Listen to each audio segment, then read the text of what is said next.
Соустың жасалу жолы: три желания майонезін осылай бір ыдысқа салып аламыз, өзімізге қажетті мөлшерде.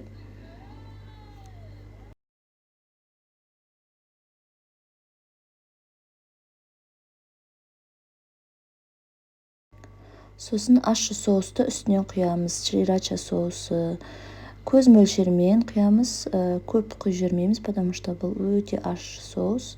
Осылай жақсылап араластырамыз. Толық бірігу керек, бір тегіс болғанша араластырамыз. Жақсылап араласқан соң оранжевый түс береді. Бір сарғыш оранжевый түсте болады. Сол кезде біздің соусымыз дайын болады.